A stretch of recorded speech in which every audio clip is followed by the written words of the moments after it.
The police bullets that killed Yanga Nyalara on February 20th, 2025, traveled through more than just flesh. They pierced the myth of an untouchable kingpin who'd beaten 12 murder charges and built an empire on dead witnesses. By 2024, Yanga Bara Nyalara commanded an extortion network that stretched from Cape Town's dusty townships to the Eastern Cape's rural taxi ranks. The former Khayelitsha schoolteacher had transformed himself into something else entirely. Police reports describe a man who moved between provinces with armed convoys, each vehicle carrying rifles and pistols. His base remained in Brown's farm, Khayelitsha, but his reach extended hundreds of kilometers east. The transformation from educator to extortion kingpin wasn't sudden. Those who knew Nyalara in his teaching days struggle to reconcile the man who once shaped young minds with the one who would order indiscriminate killings. But in South Africa's taxi industry, such transformations aren't unique. The money is too good, the enforcement too weak, and the line between protection and predation too thin. Now the money was simple. According to investigators, Nyalara's syndicate demanded up to 2,000 rand per week from taxi operators. This fits into what researchers call South Africa's transport extortion economy, a system so embedded in the minibus taxi industry that protection fees have become a standard business expense. But Nyalara took it further than most. He didn't just control routes, he controlled fear itself. The weapons told the story. When police finally intercepted Nyalara's convoy in February 2025, they recovered 4 AK-47 assault rifles and 2 pistols from the vehicles. This wasn't street-level crime anymore. This was military-grade firepower in the hands of a former educator who once taught children in Khayelitsha classrooms. Now what made Nyalara different from other taxi bosses was his systematic approach to elimination. He understood that in South Africa's criminal ecosystem, witnesses were the weak link. Remove them, and you remove the case. It was a formula he would perfect over the years, turning the justice system's own procedures against itself. His network operated across provincial boundaries, using the N2 highway as a corridor between his Western Cape base and Eastern Cape operations.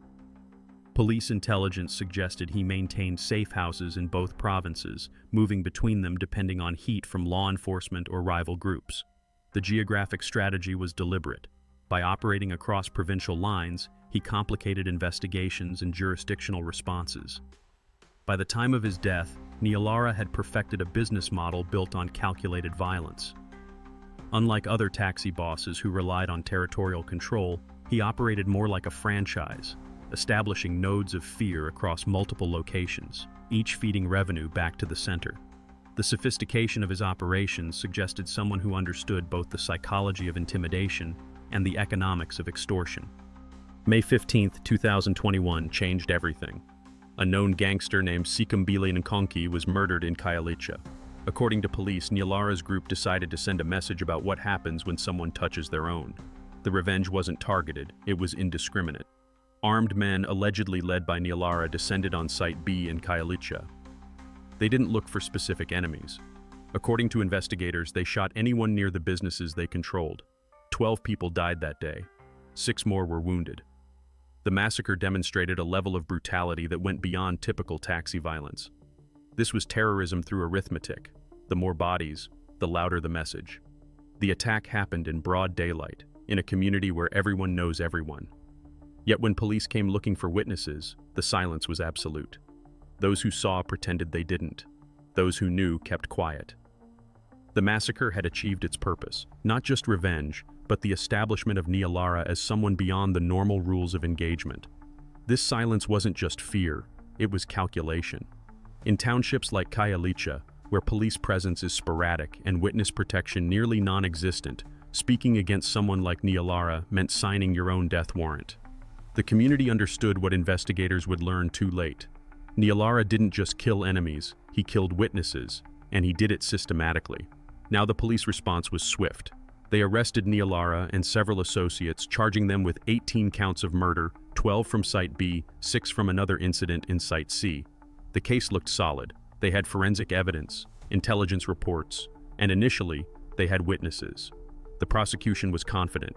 They didn't yet understand who they were dealing with. The Khayelitsha massacre became Nyalara's calling card. In the taxi industry, where violence is often transactional and targeted, He had shown willingness to kill anyone, anywhere, for any slight against his organization.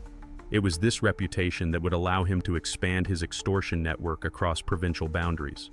The trial began in July 2024 at the Goodwood Prison Circuit Court. 18 murder charges, 6 attempted murder charges. The state had built what seemed like an overwhelming case. But then the witnesses started disappearing. Christine Gumira was one of the first. She was prepared to testify about what she saw during the Khayelitsha shootings. According to court records, she never made it. She was killed en route to provide her testimony. Then another witness was murdered under similar circumstances. The pattern was unmistakable. Anyone willing to speak against Nyalara wouldn't live long enough to take the stand. The third witness survived multiple assassination attempts, but the damage was done.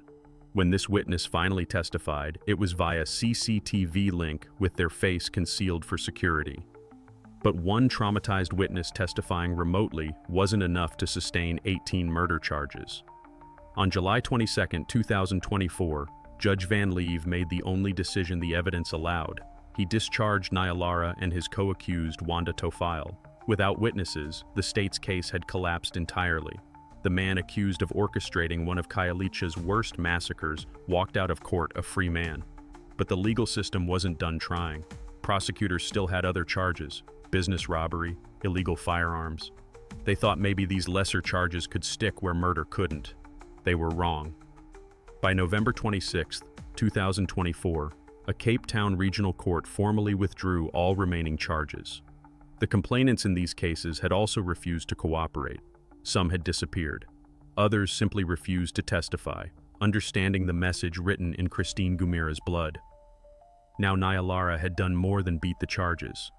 He had demonstrated that South Africa's justice system was powerless against someone willing to kill every witness, intimidate every complainant, and wait out every prosecutor. The system had rules. Nyalara didn't. The collapse of his trial sent ripples through the legal community. Prosecutors who had spent years building cases against other high-profile criminals watched as their own witnesses began to reconsider.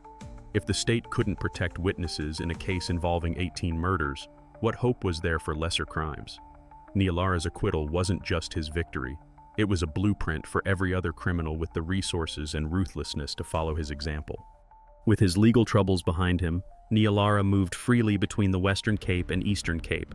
The N2 highway became his kingdom's main artery, connecting his Khayelitsha base to taxi operations hundreds of kilometers away. Police intelligence reports describe a sophisticated operation. In Cape Town, Nyalara allegedly controlled taxi routes through Site B and Site C in Khayelitsha. But his ambitions stretched beyond the Cape Flats. He pushed into the Eastern Cape, targeting taxi associations in rural towns like Khayelitsha, his birthplace, all the way to Butterworth. The geographic expansion followed a pattern. First came the meetings with local taxi bosses. Then came the demands: 2,000 rand per week per operator.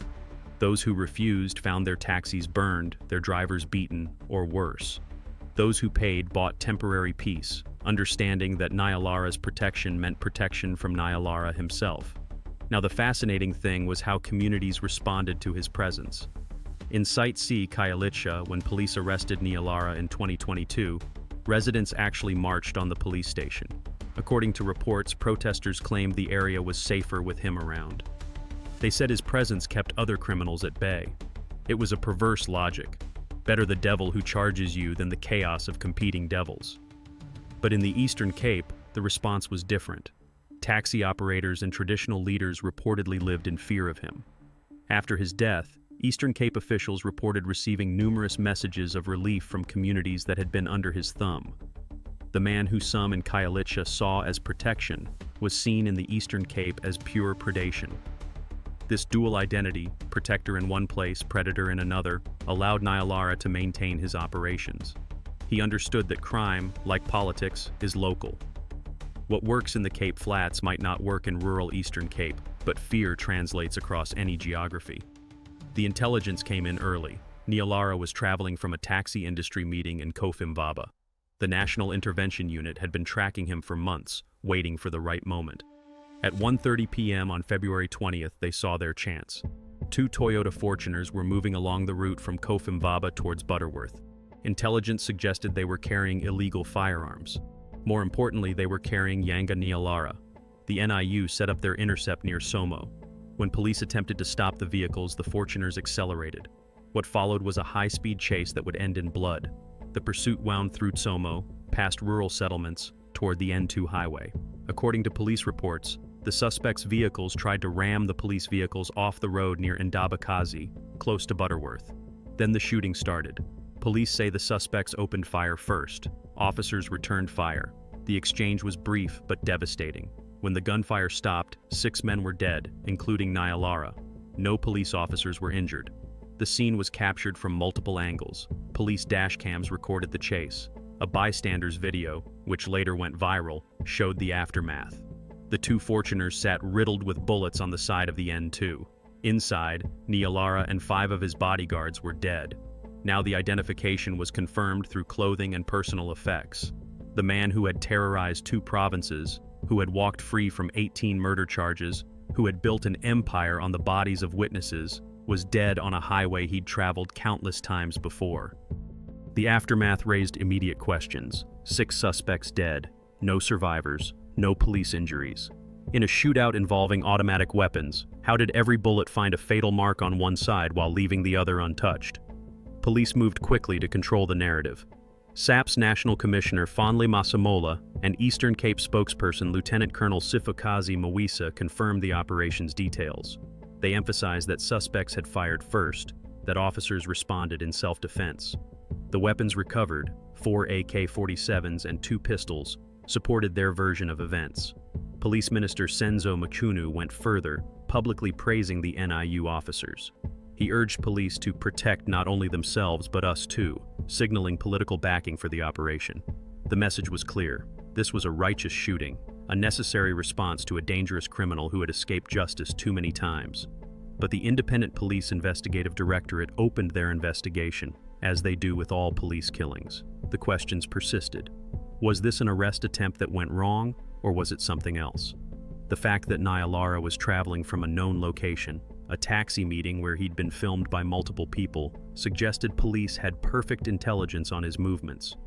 Now some observers, including family members, questioned the official version. But without surviving witnesses from Nyalara's side, the police narrative stood unopposed. The dashcam footage and recovered weapons provided evidence of a shootout, even if the details remained murky. The Western Cape Police moved to formally close Nyalara's cases, confirming that all remaining charges would be withdrawn once his death was officially verified. The man who had made a mockery of the justice system would never see the inside of a courtroom again. Nyalara's death on February 20, 2025, ended one man's reign, but exposed deeper truths about South Africa's extortion economy. The celebrations in some Eastern Cape communities were matched by uncertainty in others. In Khayelitsha's Site C, the response was mixed.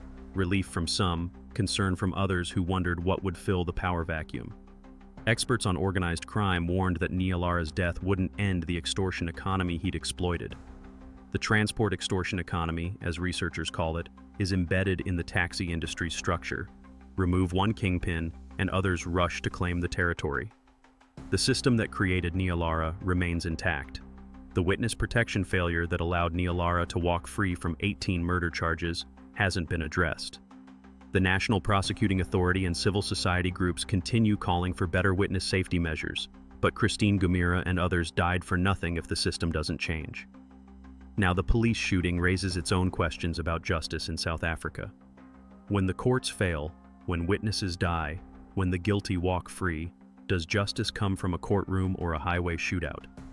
Minister Makunu's praise for the officers suggests the government's answer, but civil society groups worry about the precedent.